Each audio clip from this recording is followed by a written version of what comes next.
Welcome to the NFC Playoff Showcase Review Extravaganza Special Edition episode of the 12th Man on the Pro Football Spot channel. I'm professional sports dude Brandon Perna, and we're breaking down Week 17 of the NFC starting right now.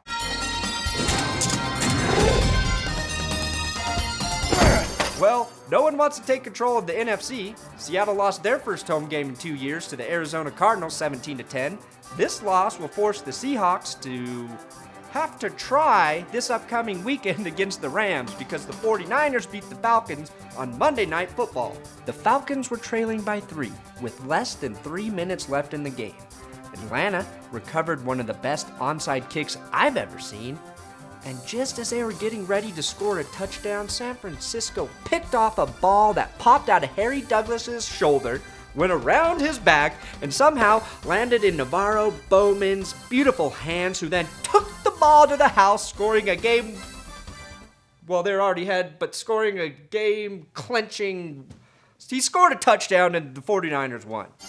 The Seahawks are 12-3, the 49ers are 11-4, and the Cardinals are 10-5. So just like the AFC West, the NFC West could possibly have 3 playoff teams. The Cardinals can get in if the Saints lose, which is unlikely because the Saints play Tampa Bay next week. Carolina has come on strong since starting the season 1-3, and their victory over the New Orleans Saints puts them in the driver's seat in the NFC South. The Panthers have a great chance now to represent the NFC in the Super Bowl. They have Cam Newton, who is what Tim Tebow would look like if he had any football skills and questionable morals. They have a great defense, and if they can get home field advantage, they can utilize hurricane season. The Saints' Jimmy Graham scored a touchdown and now leads the NFL with 15 touchdown catches. He also proved all the doubters who said Jimmy can't jump high enough to slam dunk a football over the goalpost wrong for the 15th time this season.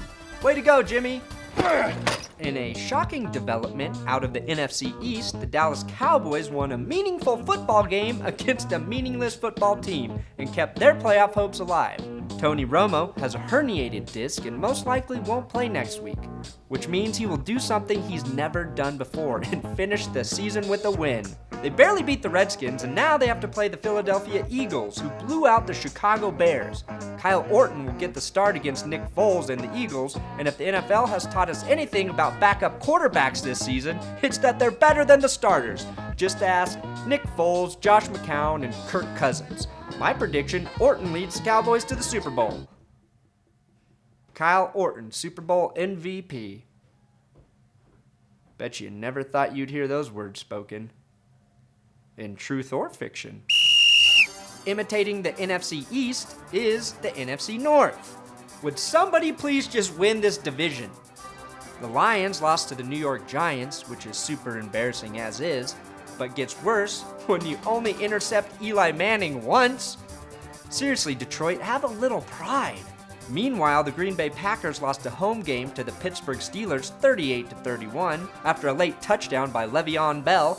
Aaron Rodgers missed his 7th straight game with a broken collarbone, and according to Brett Favre, Aaron Rodgers is a bitch, especially when you consider the fact that Favre played the entire 2008 season with a broken heart. The Chicago Bears had a chance to clinch the division after the losses by the Lions and the Packers, but got blown out by the Eagles 54-11. Fantasy football owners that held on to Bryce Brown all season were rewarded with a 9-carry, 115-yard performance. He's the backup. LaShawn McCoy, the starter, had 133 yards rushing and 2 touchdowns. The Bears' defense allowed 289 yards rushing, bringing their season total rushing yards allowed to just under 2 million.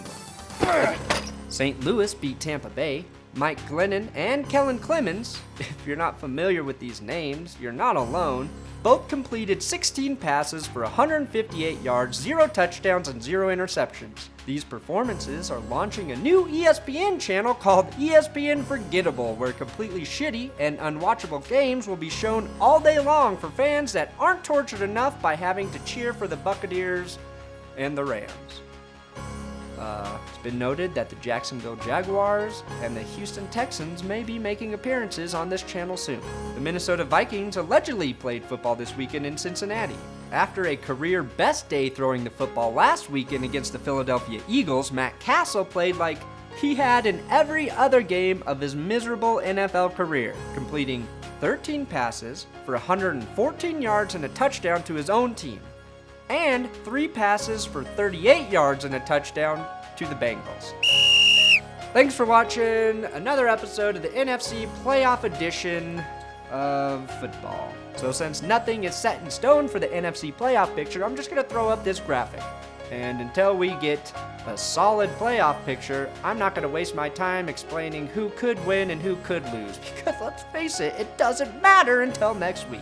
Thanks again for watching another episode of the 12th Man on the Pro Football Spot channel. I'm Brandon Perna, and make sure to subscribe. We'd really like to have you here with us every week when we do football stuff. We've been doing it alone for quite a while, and some company would be nice. Also, Merry Christmas. I'm shooting live from my parents' basement. It just doesn't get much more personal than that. I'm also drinking beer at 8 a.m., so something's wrong with the holidays.